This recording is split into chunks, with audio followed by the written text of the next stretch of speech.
বুখারী শরীফের 50 নম্বর হাদিসের বর্ণনা, মুসলিম শরীফের 1 নম্বর হাদিসের বর্ণনা এসেছে।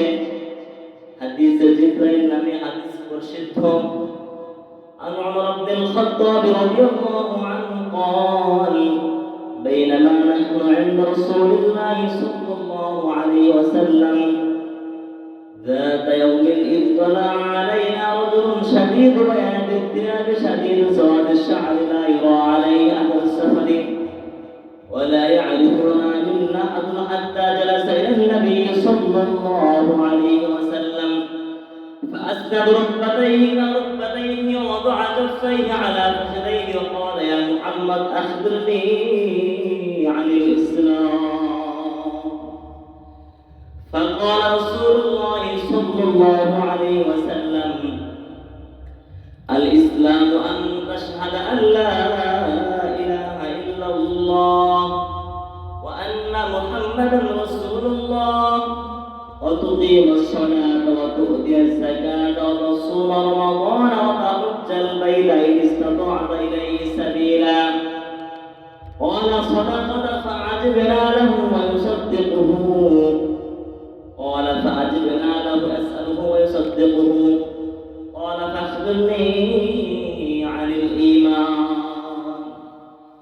قال أن تؤمن بالله وملائكته وكتبه ورسله واليوم الآخر والقدر خيره وشره. قال صدقت. قال فأخبرني عن الإحسان.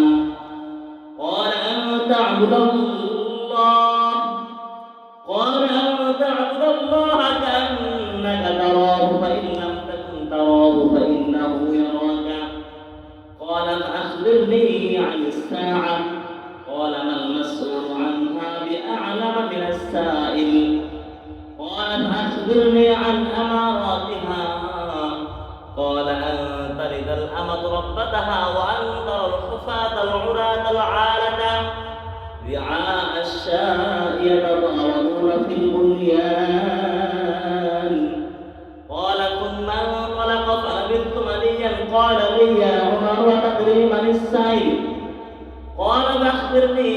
قال الله أعلم ورسوله أعلم. قال فإنه جبريل أتاكم يعلمكم دينكم أو كما قال عليه الصلاة والسلام. মুসলমান ভাইরা রে আমার, লম্বা একটা হাদিসের মধ্যে মুসলিম শরীফের 1 নম্বর হাদিস আর বুখারী শরীফের 50 নম্বর হাদিস, হাদিসে জিবরাইল। এই হাদিসটা অসংখ্য কিতাবের মধ্যে এসেছে। এই হাদিসের মধ্যে আল্লাহর পয়গম্বরকে বলা হয়, ওগো নবী মুহাম্মদ সাল্লাল্লাহু আলাইহি ওয়াসাল্লাম, জিবরাইল আমিন আলাইহিস সালাতু ওয়াস সালাম এসে আল্লাহর পয়গম্বরকে বলেন, ওগো পয়গম্বর, আপনি জানিয়ে দিন ইহসান কাকে বলা হয়। আল্লাহর পয়গম্বর সুন্দর ভাষায় বলে দেন, আনতা আবুদাল্লাহ ফাইন লাম তাকুন তারাহু ফাইন্নাহু ইয়ারাকা। আনতা আবুদাল্লাহ কাআন লাম তাকুন তারাহু ফাইন লাম তাকুন। বলে আল্লাহর পয়গম্বর বলেন, আনতা আবুদাল্লাহ, আনতা আবুদাল্লাহ, যখন তুমি আল্লাহর ইবাদত করবে, কাআন্নাকা তারাহু, তুমি মনে মনে ভাববে যে আমি সরাসরি আল্লাহকে দেখতেছি। আনতা আবুদাল্লাহ কাআন লাম তারাহু ফাইন লাম তাকুন তারাহু ফাইন্নাহু ইয়ারাকা।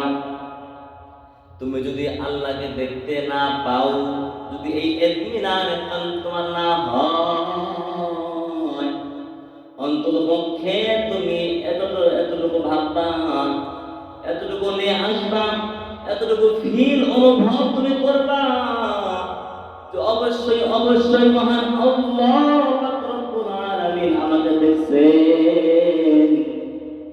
উলামায়ে কিরাম, মুহাদ্দিসিনে কিরাম বলেন, তুমি যখন নামাজ পড়বা,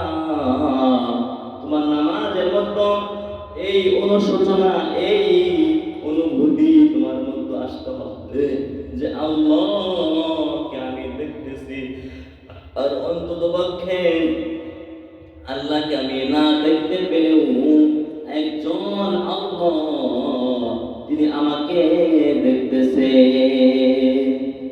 قل هو الله أحد الله الصمد لم يلد ولم يولد ولم يكن له كفوا أحد। মহান রব্বুল আলামিন আমাকে দেখছেন, আমি আল্লাহর সামনে বন্দনা হয়েছি, আমি আল্লাহর সামনে হাজার বরকত এসেছি। ও মুসলমান বাবাজিরা, কথাগুলি খুব ভালো করে বুঝতে হবে। এই নামাজ যদি খুশু খুজুর সাথে আমি আর আপনি পড়তে পারি, তাহলে আল্লাহ তাআলা বলেন ইন্নাস সালাতা তানহা আনিল ফাহশাই ওয়াল মুনকার।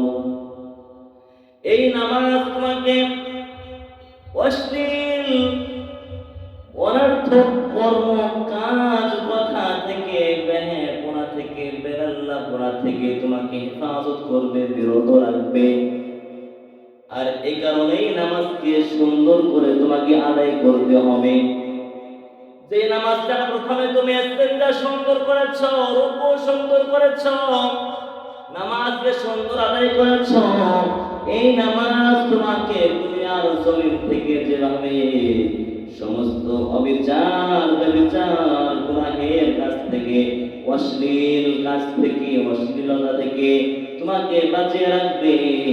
সাথে সাথে আল্লাহর পয়গম্বর বলেন আসসালাতু মিফতাহুল জান্নাহ, নামাজ হলো জান্নাতের চাবি। আর তুমি দুনিয়ার জমিনে যদি নামাজকে সুন্দর করতে পারো,